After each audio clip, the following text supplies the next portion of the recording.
Et bonjour Instagram, je suis contente de vous retrouver aujourd'hui donc pour notre deuxième live de la semaine.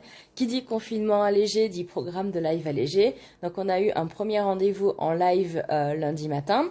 Hier en fin de journée j'étais en live sur le Business Club avec Stéphanie Fonseca et aujourd'hui donc me revoici en live sur Instagram. Et donc comme annoncé, le programme d'aujourd'hui sera sur une carte de vœux à l'aquarelle parce qu'après tout c'est la saison et que autant profiter pour ceux qui ont du temps libre, en voyant ça comme une chance, si on peut, pour pourquoi pas réaliser soi-même ses propres cartes de vœux.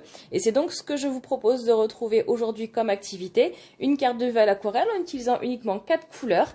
Que je vais vous présenter au fur et à mesure donc du projet.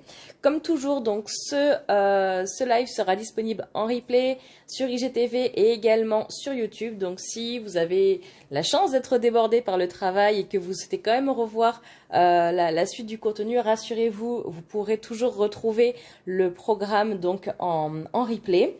Et c'est parti, je vais vous montrer le résultat final parce que j'ai fait donc une première réalisation donc de cette carte à l'aquarelle pour que vous voyez un petit peu à quoi vous attendre. Si vous souhaitez suivre le live et faire en même temps, je vous y invite et je serai ravie de voir vos réalisations.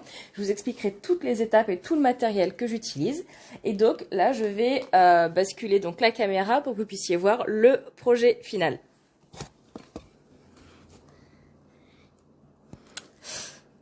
Donc voici le projet donc du jour, donc une carte de vœux à l'aquarelle. Donc j'ai choisi volontairement une forme de sapin parce que c'est vrai que c'est relativement évocateur de cette période des fêtes de fin d'année. Alors je sais qu'il y a beaucoup de soleil aujourd'hui, du coup ça fait des grosses ombres ici sur ma feuille.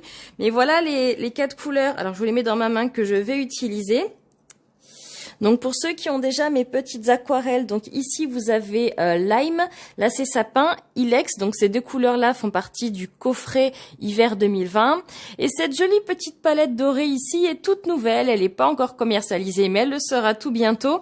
J'ai juste quelques unités disponibles pour l'instant, donc c'est pour ça que j'ai pas encore lancé la commercialisation, mais c'est une nouvelle couleur qui va arriver bientôt sur le e-shop. Au niveau des pinceaux, donc je vais utiliser 2 pinceaux, donc un pinceau rond tout fin, le 3-0 de Pigeon Letter et un pinceau rond taille numéro 4. Donc on est vraiment sur 2 pinceaux tout fins. Et par contre, en accessoire indispensable pour cette aquarelle, je vais utiliser du scotch de masquage. Alors celui-ci, comme vous le voyez à l'intérieur, est de la marque Tesa. Il est rose. C'est simplement un scotch spécial surface délicate et pour avoir testé différentes marques, différentes façons de procéder avec le scotch de masquage, celui-ci c'est vraiment celui qui va s'enlever tout en protégeant le papier, donc on n'aura pas de problème d'arracher au niveau des fibres du papier comme j'avais pu avoir avec d'autres marques, y compris des washi tape qu'on peut utiliser décoratifs qui en plus coûtent très très cher mais qui pour le coup ne sont pas du tout adaptés. Par contre celui-ci de Tesa est vraiment bien parce qu'il va bien adhérer mais tout en protégeant le papier. Donc voici le programme donc de l'aquarelle du jour.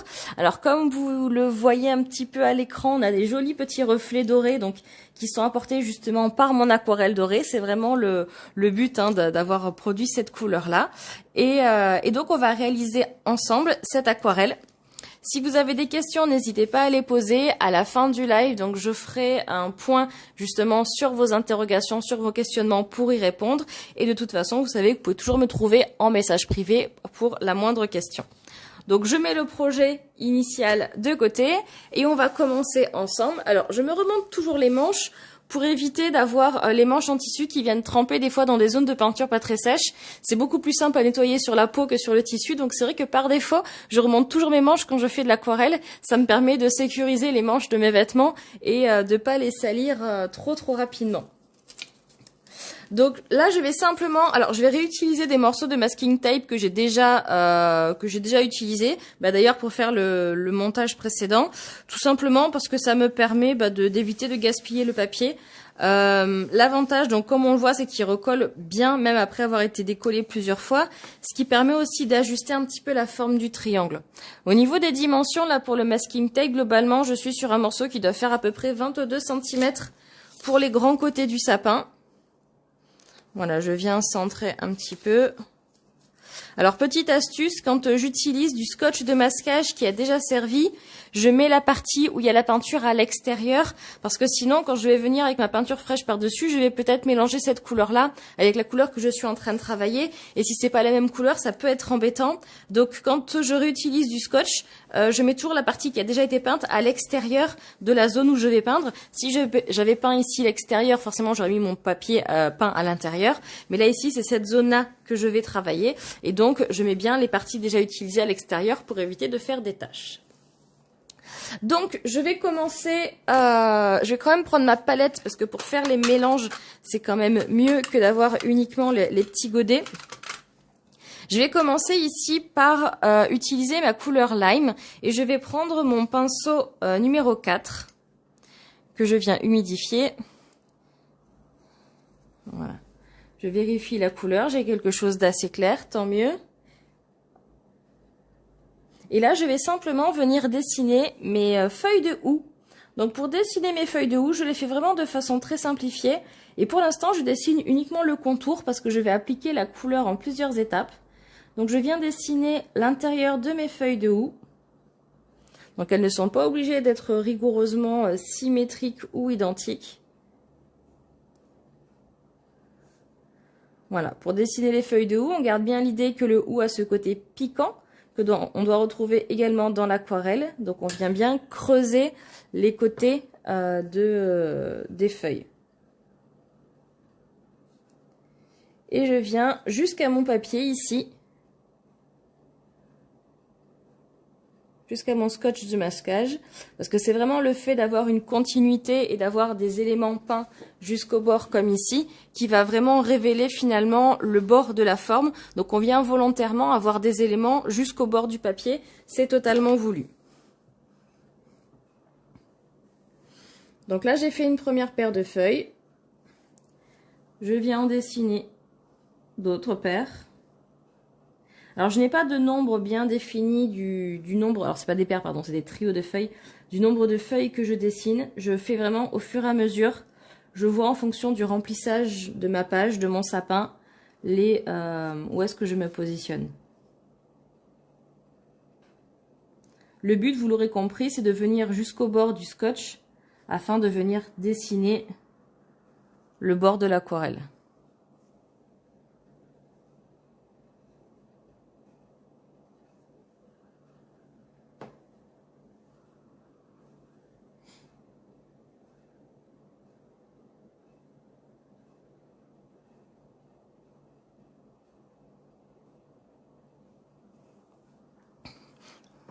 Donc là, j'ai fait mes premières feuilles de houx. Donc je suis partie sur 3 groupes de feuilles de houx, ce qui me semble assez intéressant pour commencer. Et là, donc je vais venir donc réhumidifier mon pinceau, prendre du mélange ici dans ma palette qui était déjà très diluée, et je vais simplement venir remplir mes formes. Donc je viens bien au contact des bords que j'ai déjà peints, et on voit qu'on a ici ce qu'on appelle une fusion, c'est-à-dire la peinture très diffuse qui vient se diffuser dans un endroit moins diffus. C'est l'effet qui est recherché en fait sur cette peinture là. Voilà, donc je viens bien marier mes bords ici à mon jus très très clair. Et je fais ça assez rapidement sur toutes mes feuilles, parce que je vais ensuite venir appliquer une seconde couleur un peu plus foncée qui va me permettre de faire le remplissage et les dégradés de ma feuille de houx.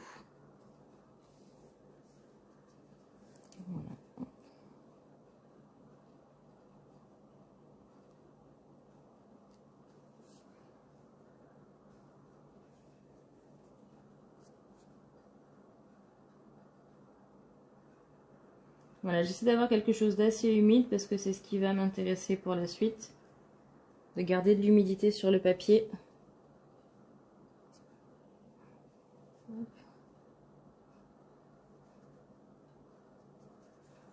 Donc l'avantage du scotch de masquage, c'est que ça va venir arrêter net ma peinture, vraiment comme quand on peut l'utiliser en peinture si on veut faire des bandes de couleurs sur un mur par exemple, sans passer par en dessous. Et c'est vrai que ce scotch-là, j'avais peur au début justement qu'il n'adhère pas assez et qu'il laisse passer la peinture en dessous, mais pas du tout, c'est vraiment un scotch de qualité. Il coûte de mémoire dans les 2 ou 3 € le rouleau. de 25 mètres. Donc c'est un investissement très intéressant et surtout qui vous enlèvera beaucoup de soucis et de tracas par rapport à un scotch traditionnel ou à même un masking tape décoratif qui au final vous trahira. Je viens ensuite ici prendre ma deuxième couleur qui est donc mon vert sapin. Donc je viens toujours travailler ma couleur ici sur ma palette pour voir un petit peu le rendu. Et je vais venir le tapoter, donc avec différents degrés de dilution. Je viens le tapoter ici dans mes feuilles que j'ai commencé à peindre, qui ne sont pas encore complètement sèches.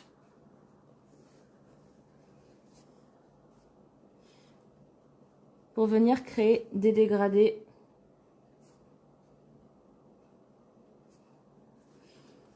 C'est ce qu'on appelle la fusion, c'est la technique du humide sur humide, qui est une des techniques les plus utilisées en aquarelle. Alors elle nécessite de travailler relativement vite pour que les couches de peinture successives ne sèchent pas trop en attendant l'application de la couleur suivante. Et c'est ce qui permet d'avoir vraiment ces dégradés typiques de l'aquarelle.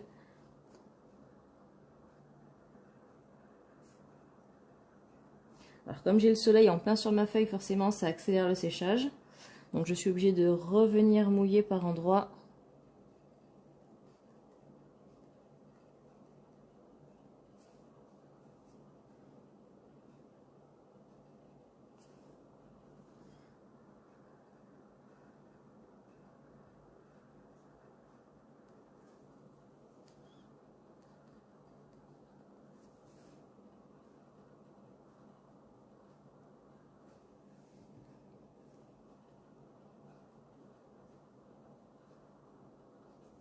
Ouais, si je veux retrouver ma couleur un peu plus claire, je reviens avec mon lime ici.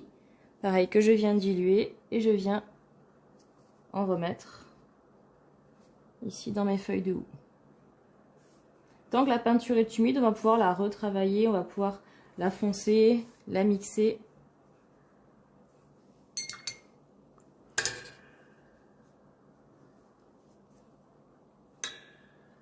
Voilà, on peut juste venir tapoter comme ceci son pinceau. Je viens charger mon pinceau ici en pigment quasiment pur en fait dans mon godet. Et je viens tapoter. Voilà, c'est ce qui va venir créer des mélanges après au fur et à mesure que ça sèche. C'est le côté magique de l'aquarelle. Voilà, je viens aussi redessiner un petit peu mes contours de feuilles si jamais ils ont été un petit peu perdus. Hop.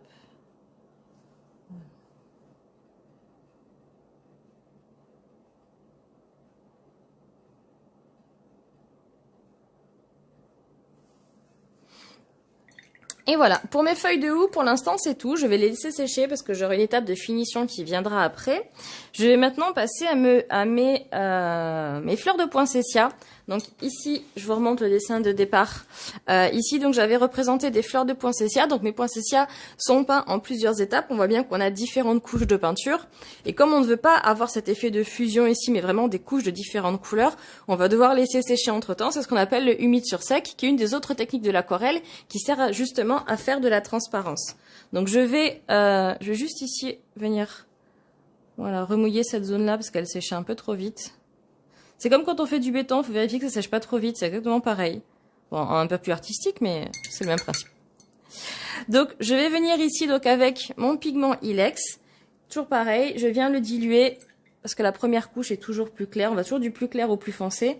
Donc je viens le diluer ici et je vais venir dessiner ma première couche de feuilles. Je vais dessiner des feuilles de forme allongée, pas toujours pleines. Certaines seront ouvertes.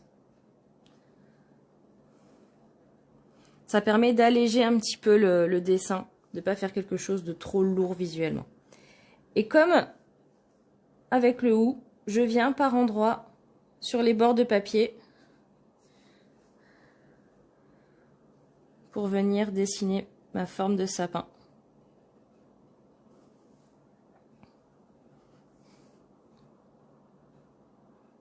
Je vais m'en contenter de 3 pour l'instant. Par contre, je vais garder ici mon pigment Ilex et je vais venir dessiner les boules de houx. Donc là, je garde toujours mon pinceau numéro 4. Là, je prends par contre un pigment un petit peu plus riche ici. Je viens dessiner une première baie ici avec un pigment très coloré. Je viens rincer mon pinceau Et je viens dessiner au contact, donc là on va de nouveau avoir une fusion. Je viens dessiner au contact ici une baie quasiment qu'avec de l'eau. Et elle en fait va se colorer au contact de la première en créant une jolie fusion. Et je viens répéter cet exercice à différents endroits, on l'a bien compris, sur les bords également.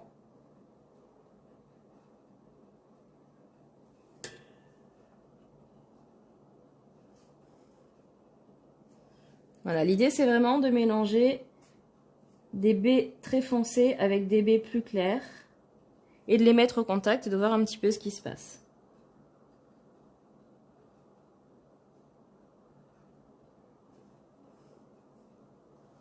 Je viens rincer mon pinceau, je viens le charger en eau pour avoir quelque chose d'un peu plus clair et encore plus clair.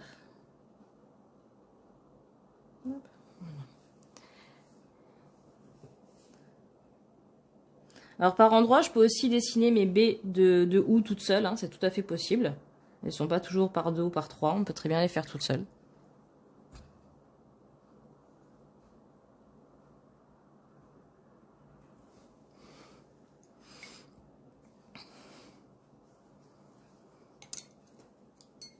Donc là, je vais laisser sécher mes poinsettias, je vais laisser sécher mes baies de houx et je vais passer à mes petites étoiles. Donc ici, forcément, parce que pour moi, quand je décore le sapin, il y a toujours des étoiles au niveau des motifs à l'intérieur. Donc voilà, on va venir dessiner des petites étoiles ici dorées. Donc là, je vais prendre mon pinceau très très fin, donc le 3-0 de chez Pigeon Letter, et je vais venir bien mouiller ici mon aquarelle, parce que suivant les couleurs, certaines ont besoin vraiment d'être plus ou moins diluées. Et celle-ci, comme je veux vraiment avoir quelque chose de très très doré, je viens apporter pas mal d'eau jusqu'à avoir une pâte vraiment dorée qui couvre bien mon pinceau ici. Donc là, je suis assez bien au niveau de la couleur. Et je vais venir donc avec mon pinceau tout fin dessiner mes étoiles.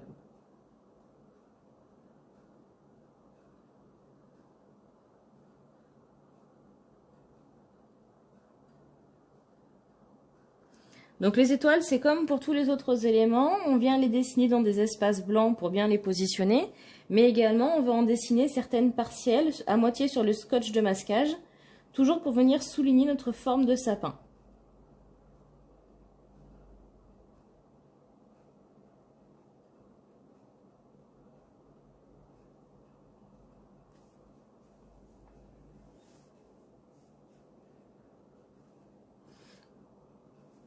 Donc quand on est sur un pinceau très fin comme celui-ci, il est important de venir le réhumidifier légèrement parce qu'il a une très petite réserve d'eau au niveau de la pulpe du pinceau.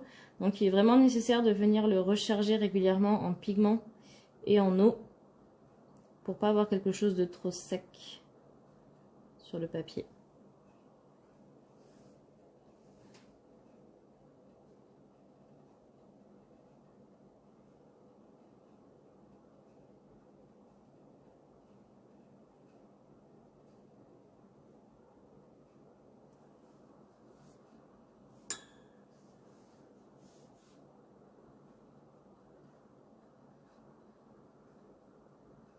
Voilà, je viens bien sur le bord ici. C'est ce qui va me permettre de bien souligner la forme de mon sapin plus tard. Je vais essayer de venir en caler une.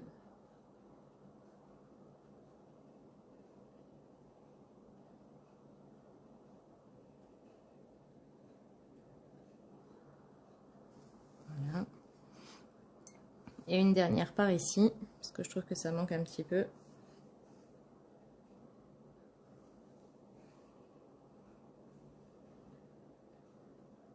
Voilà, pour faire ce genre de détail, c'est vraiment important d'avoir un pinceau fin, parce qu'on peut difficilement être aussi précis avec un pinceau plus large. Donc, les pinceaux ronds sont bien pour ça, parce qu'ils ont vraiment une fermeté au niveau de la pulpe du pinceau qui permet d'avoir un toucher précis et permet vraiment voilà, de dessiner des choses très très fines. Donc là, je vois sur mon papier que j'ai encore un petit peu d'eau que c'est encore relativement humide, donc je vais laisser sécher un petit peu. Je vais venir apporter un autre élément de détail toujours avec mon petit pinceau doré ici. Ça va être des petits points. Comme j'ai mis ici, on a des petits points en fait qui sont sur la surface de mon sapin, qui font comme des petits confettis ou des petites paillettes. Moi, je trouve cet effet très mignon. J'aime bien apporter des petits points comme ça dans les travaux. Donc, je viens faire des groupes de petits points par 2, par 3. L'idée, c'est vraiment voilà, de venir en répandre un petit peu de partout, comme si vraiment on avait une pluie de paillettes. Sauf que celle-ci, elle colle pas au doigt et c'est pas du plastique. Voilà, je viens les mettre près de mes différents éléments.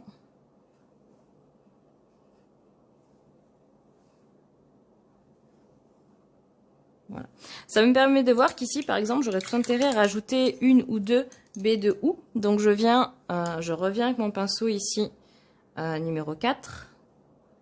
Je vais venir dessiner une baie bien rouge. Je rince mon pinceau.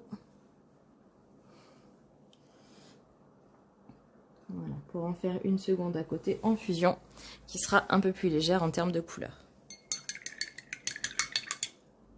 Je vais pouvoir passer à la seconde couche au niveau de mes poinsettias. Donc je vais commencer par celui-ci qui est déjà bien sec. Je vais ensuite passer à celui-ci et on fera celui-ci vraiment en dernier. Donc là, je viens prendre une couleur un petit peu plus soutenue. Donc je garde mon pinceau numéro 4, je garde mon Ilex. Je viens tester ma couleur ici sur mon papier pour vérifier que ce soit bien un ton plus foncé que ce que j'ai fait précédemment. Et je viens dessiner mon poinsettia.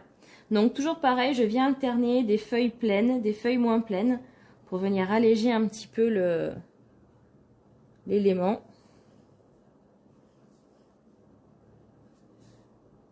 Celui-ci qui était un peu plus soutenu dès le départ, je viens forcément foncer un petit peu la couleur. Voilà, je viens la saturer un petit peu plus en pigment.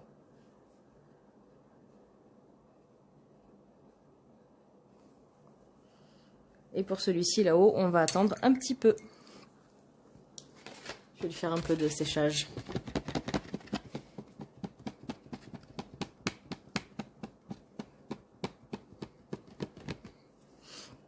En attendant que ce poinsettia là-haut soit complètement sec, je vais pouvoir venir apporter des éléments de finition ici sur mon houx, comme les nervures des feuilles.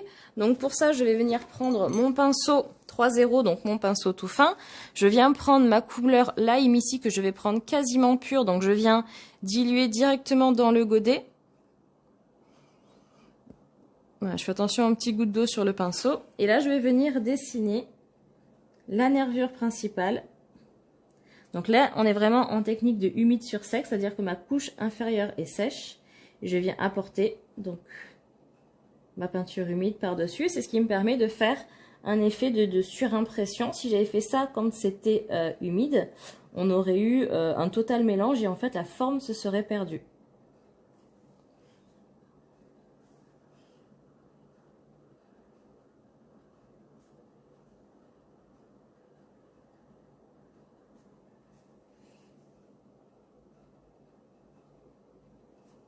Là, pareil, celle-ci est encore humide, donc je ne vais pas y toucher pour l'instant.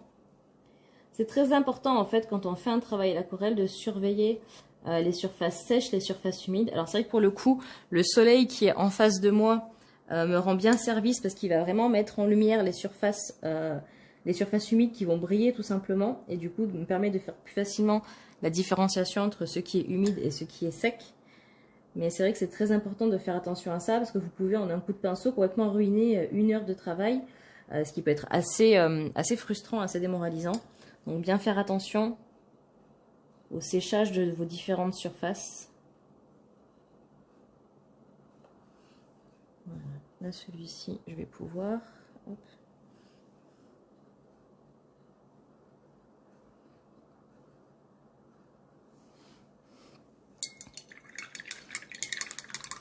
Voilà, je vais pouvoir venir travailler mon poinsettia ici parce que celui-ci est enfin sec. Donc je reprends mon pinceau numéro 4, je reprends mon Ilex, je reprends mon mélange et je viens appliquer ici ma peinture.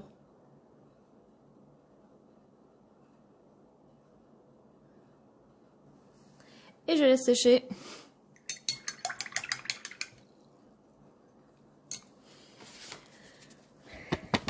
Je vais rajouter un petit peu de séchage manuel. Et pendant que ça sèche, je vais essayer de faire un petit tour au niveau des commentaires. Ah, super, il y a des questions. Alors, je vais essayer de voir un petit peu pour essayer de ne louper personne.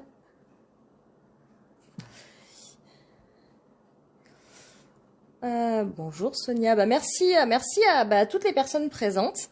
C'est toujours sympathique de faire un travail comme ça en discutant avec vous. Moi, ça me plaît beaucoup. Hello Flying Talbot, thank you, c'est gentil. Justine, penses-tu que c'est possible de le faire en forme de boule de Noël plutôt qu'en forme de sapin? Mais oui, c'est tout à fait possible. Si j'avais voulu le faire en forme de sapin, en forme de boule de Noël plutôt qu'en forme de sapin, ce que j'ai fait, c'est que j'aurais commencé par exemple par tracer un cercle à la taille dont j'ai besoin, et après simplement venir mettre le scotch de masquage tout au bord. Alors là, c'est un petit peu plus délicat parce qu'il faut faire des petits plis pour que ça épouse vraiment la forme arrondie, mais il est tout à fait possible d'adapter ce genre de création avec un sapin, avec un rectangle, avec finalement n'importe quelle forme. On peut le faire en forme d'étoile, on peut le faire en tout type de forme. C'est tout à fait possible, tout à fait réalisable. Après, c'est vraiment une question de goût personnel.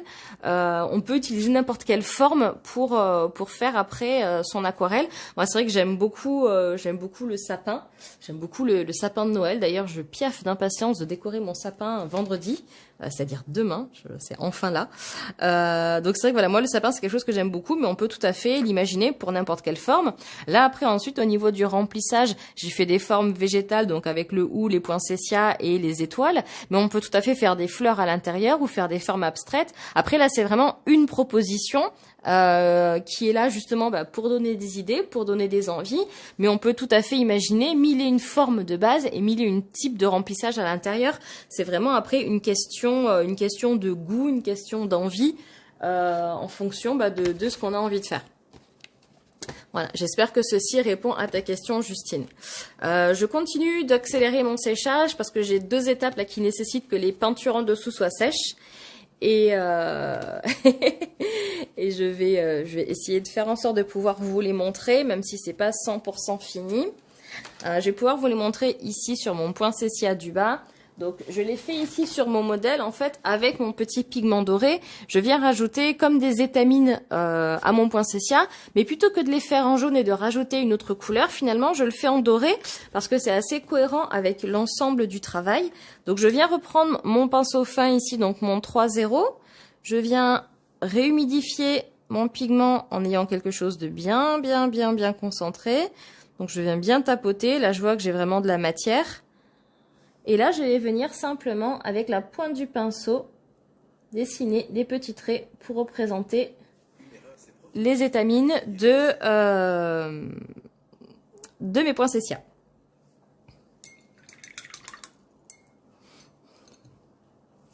Ensuite, bien que mon dessin ne soit pas terminé, parce que j'ai encore des zones qui ne sont pas humidifiées, je vais quand même vous montrer la dernière étape qui est souvent la plus satisfaisante. C'est celle où on enlève le scotch de masquage.